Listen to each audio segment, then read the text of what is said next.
Dámy a pánové, je to už zhruba rok, co se potýkáme s touto novou situací, která samozřejmě ovlivňuje naše každodenní životy, stejně tak ovlivňuje podnikání a samozřejmě obzvláště ovlivňuje lidi pracující v cestovním ruchu, což je tady v Chorvatsku jeden ze základních příjmů.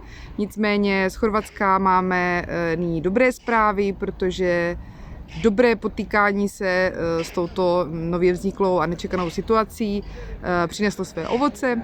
No a vlastně včera k 1. březnu 2021 byly v Chorvatsku otevřeny venkovní terasy, kaváren a restaurací.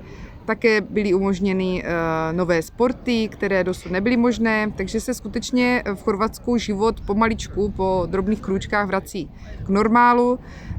Pro místní je otevření teras opravdu zásadní, ať už pro ten osobní život, ale i pro ten pracovní život. Tímto způsobem potkávání se vlastně u kávy v kavárnách a nebo třeba na obědě v restauracích se skutečně odvíjí i ten pracovní život. Takže vlastně to přináší velmi pozitivní naději pro místní obyvatele, kteří se těší na to, že turistická sezóna přece jenom bude. V té severozápadní části Chorvatska, Istrie, tam vlastně turistická sezóna běžně začíná už v těchto dnech, v měsíci březnu. No a tady třeba v Dalmácii se to může dít už třeba na Velikonoce, ale klasicky spíše až třeba květen, červenec a tak dále.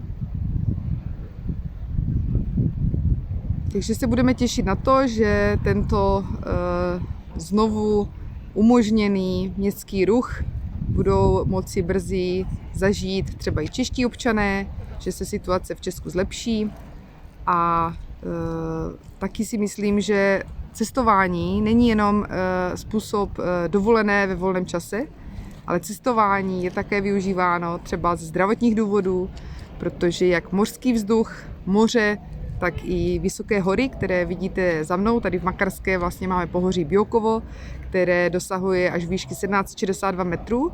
No a horský vzduch a mořský vzduch jsou docela zásadní pro jednak prevenci zdravého životního stylu, ale také pro léčbu různých onemocnění. No a samozřejmě i v dnešní době ta prevence je velice důležitá. A tak si my tady budeme přát, abyste vy, občané České republiky, mohli brzy přijet a těchto možností, které tato divoká příroda nabízí, využít právě třeba i pro vaše zdraví. Mějte se hezky.